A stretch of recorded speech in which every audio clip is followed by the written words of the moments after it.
ಏನ್ ಕೇಳ್ತಾರೆ ಅಂತಂದ್ರೆ, ರಾಮ ಮಂದಿರ ಇದನ್ನ ಹರಿಪ್ರಸಾದರು ಇವತ್ತು ಹೇಳಿದ್ದಾರೆ, ಒಬ್ಬ ಕಾಂಗ್ರೆಸ್ನ ಲೀಡರು.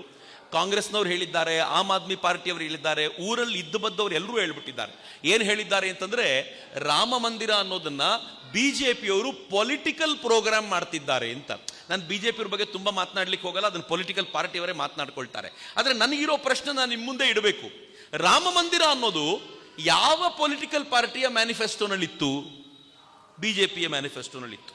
ರಾಮ ಮಂದಿರ ನಮ್ಮ ಜೀವನದ ಉಸಿರು ಅಂತ ಹೇಳಿದ ಪೊಲಿಟಿಕಲ್ ಪಾರ್ಟಿ ಯಾವುದು? ಬಿಜೆಪಿ ಹೇಳ್ತು. ರಾಮ ಮಂದಿರಕ್ಕೋಸ್ಕರ ದೇಶದಾದ್ಯಂತ ರಥಯಾತ್ರೆ ಮಾಡಿದ್ಯಾರು? ಅಡ್ವಾಣಿಜಿ, ಬಿಜೆಪಿಯವರು. ಅವ್ರ ಜೊತೆ ಇದ್ದ ಮುರಳಿ ಮನೋಹರ್ ಜೋಶಿ, ಬಿಜೆಪಿಯವರು. ರಾಮ ಮಂದಿರಕ್ಕೋಸ್ಕರ ಇಟ್ಟಿಗೆ ಸಂಗ್ರಹಿಸಿದ್ಯಾರು?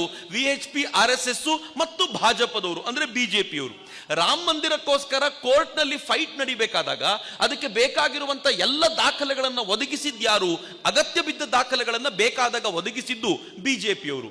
ರಾಮ ಮಂದಿರಕ್ಕೋಸ್ಕರ ನಿರಂತರವಾಗಿ ಲಿಬರ್ಹಾನ್ ಆಯೋಗದ ಮುಂದೆ ತಪ್ಪಿತಸ್ಥರು ಅಂತ ಮುಂದೆ ಕೂತ್ಕೊಂಡು ವಿಚಾರಣೆಗೆ ಒಳಗಾದವರು ಯಾರು? ಬಿಜೆಪಿ ಲೀಡರ್ಗಳು.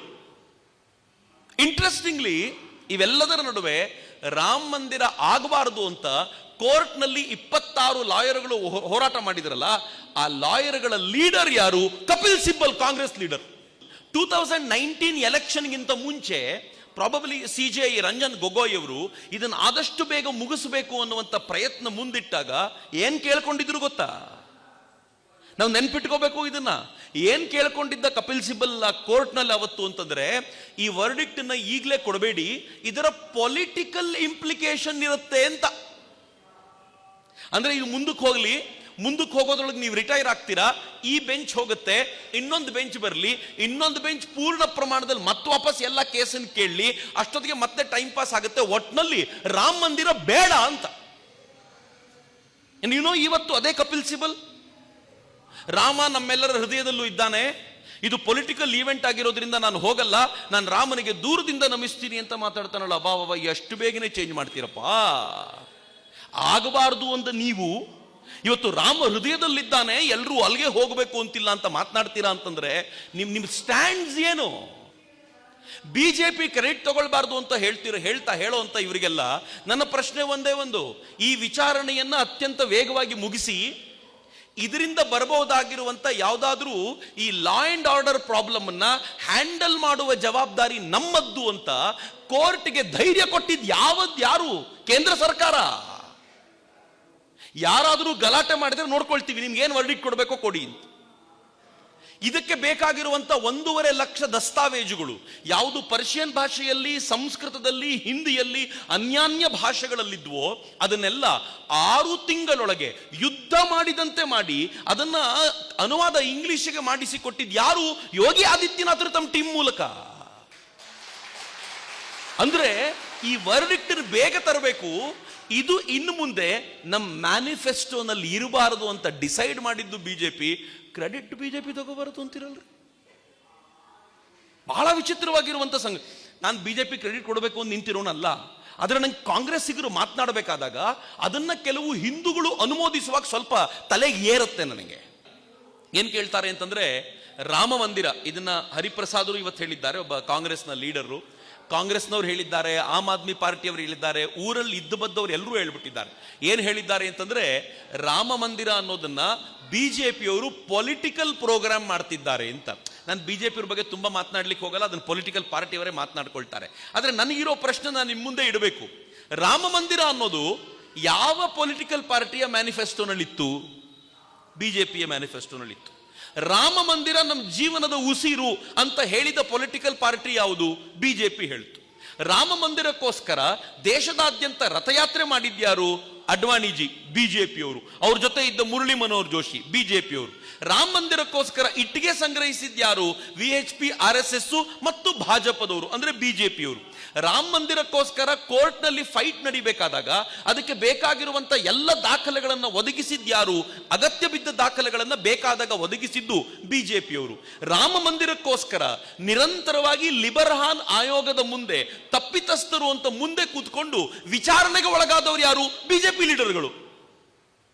ಇಂಟ್ರೆಸ್ಟಿಂಗ್ಲಿ ಇವೆಲ್ಲದರ ನಡುವೆ ರಾಮ ಮಂದಿರ ಆಗಬಾರದು ಅಂತ ಕೋರ್ಟ್ ನಲ್ಲಿ 26 ಲಾಯರ್ಗಳು ಹೋರಾಟ ಮಾಡಿದ್ರಲ್ಲ, ಆ ಲಾಯರ್ಗಳ ಲೀಡರ್ ಯಾರು? ಕಪಿಲ್ ಸಿಬ್ಬಲ್, ಕಾಂಗ್ರೆಸ್ ಲೀಡರ್. 2019 ಎಲೆಕ್ಷನ್ಗಿಂತ ಮುಂಚೆ ಪ್ರಾಬಬ್ಲಿ CJI ರಂಜನ್ ಗೊಗೊಯ್ ಅವರು ಇದನ್ನು ಆದಷ್ಟು ಬೇಗ ಮುಗಿಸಬೇಕು ಅನ್ನುವಂಥ ಪ್ರಯತ್ನ ಮುಂದಿಟ್ಟಾಗ ಏನ್ ಕೇಳ್ಕೊಂಡಿದ್ರು ಗೊತ್ತಾ? ನಾವು ನೆನ್ಪಿಟ್ಕೋಬೇಕು ಇದನ್ನ. ಏನ್ ಕೇಳ್ಕೊಂಡಿದ್ದ ಕಪಿಲ್ ಸಿಬ್ಬಲ್ ಕೋರ್ಟ್ನಲ್ಲಿ ಅವತ್ತು ಅಂತಂದ್ರೆ, ಈ ವರ್ಡಿಕ್ಟ್ ನ ಈಗಲೇ ಕೊಡಬೇಡಿ, ಇದರ ಪೊಲಿಟಿಕಲ್ ಇಂಪ್ಲಿಕೇಶನ್ ಇರುತ್ತೆ ಅಂತ. ಅಂದ್ರೆ ಇದು ಮುಂದಕ್ಕೆ ಹೋಗೋದ್ರೊಳಗೆ ನೀವು ರಿಟೈರ್ ಆಗ್ತೀರಾ, ಈ ಬೆಂಚ್ ಹೋಗುತ್ತೆ, ಇನ್ನೊಂದು ಬೆಂಚ್ ಬರಲಿ, ಇನ್ನೊಂದು ಬೆಂಚ್ ಪೂರ್ಣ ಪ್ರಮಾಣದಲ್ಲಿ ಮತ್ತೆ ವಾಪಸ್ ಎಲ್ಲ ಕೇಸನ್ನು ಕೇಳಲಿ, ಅಷ್ಟೊತ್ತಿಗೆ ಮತ್ತೆ ಟೈಮ್ ಪಾಸ್ ಆಗುತ್ತೆ. ಒಟ್ನಲ್ಲಿ ರಾಮ ಮಂದಿರ ಬೇಡ ಅಂತ. ಇವತ್ತು ಅದೇ ಕಪಿಲ್ ಸಿಬಲ್, ರಾಮ ನಮ್ಮೆಲ್ಲರ ಹೃದಯದಲ್ಲೂ ಇದ್ದಾನೆ, ಇದು ಪೊಲಿಟಿಕಲ್ ಈವೆಂಟ್ ಆಗಿರೋದ್ರಿಂದ ನಾನು ಹೋಗಲ್ಲ, ನಾನು ರಾಮನಿಗೆ ದೂರದಿಂದ ನಮಿಸ್ತೀನಿ ಅಂತ ಮಾತಾಡ್ತಾನಲ್ಲ. ಅಬ್ಬಾ, ಎಷ್ಟು ಬೇಗನೆ ಚೇಂಜ್ ಮಾಡ್ತೀರಪ್ಪ. ಆಗಬಾರ್ದು ಅಂತ ನೀವು ಇವತ್ತು ರಾಮ ಹೃದಯದಲ್ಲಿದ್ದಾನೆ, ಎಲ್ಲರೂ ಅಲ್ಲಿಗೆ ಹೋಗಬೇಕು ಅಂತಿಲ್ಲ ಅಂತ ಮಾತನಾಡ್ತೀರಾ ಅಂತಂದ್ರೆ ನಿಮ್ ಸ್ಟ್ಯಾಂಡ್ಸ್ ಏನು?